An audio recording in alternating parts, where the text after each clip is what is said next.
Their bricks have been weathered over the years. Their stairs aged with each step. Their historic structures stretching way up into the heavens. These magnificent churches dotted around Victoria are a sure testament of time. But their beauty extends beyond their exterior. In the heart of this former church, a majestic sound fills the air.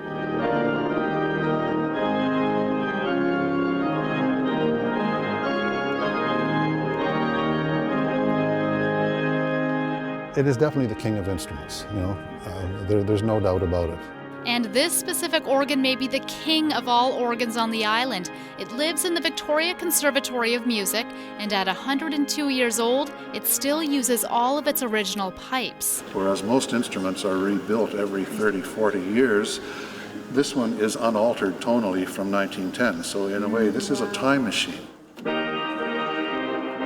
Taking a look at the console of the organ here, it looks like it's roughly the same size as your average piano, but a piano has only one set of keys and 3 pedals. The organ has 4 keyboards, roughly 80 knobs, a whole other octave down by the feet here, and they say that you should play the piano for at least 6 years before you even try learning this instrument. And if these bells and whistles aren't enough to overwhelm you, try taking a look at the bones of this instrument. 3,100 pipes, some only a few inches tall, others stretching 32 feet, each breathing a note unique from one another. This is G, and this is what it sounds like. Blows your hair all around. You can dry your hair if you want. A team of organ tuners led us up a series of ladders and into the depths of the organ. Can't be afraid of heights, that's for sure. Yeah. They showed us how they would tune an organ. For the reed pipes, they use a tuning knife. So someone will be down at the console playing the keys while a second team member is up tapping the reed in and out of tune. Seems simple. Now try doing that 3,000 more times.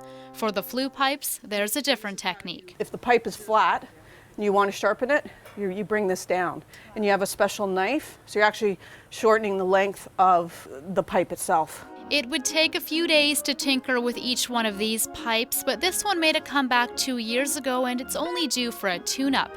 In fact, many organs in North America are being revived. What you find, particularly south of the border in the United States, they have many big concert halls, new concert halls, and what do they install? Usually it's a big pipe organ. Mainly because they have the guts and power to keep up with a symphony orchestra.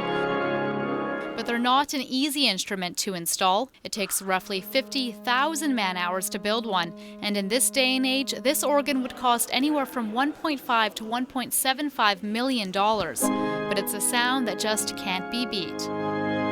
When you put them all together and you've got a good organist and the right acoustics, that's what makes you feel it in here, and it just brings me to tears a lot. And for each pair of hands and each set of feet to grace this instrument, they're reminded of the living legacy this organ is, hoping it will play on for another 100 years to come. Reporting in Victoria, I'm Jen Muranetz.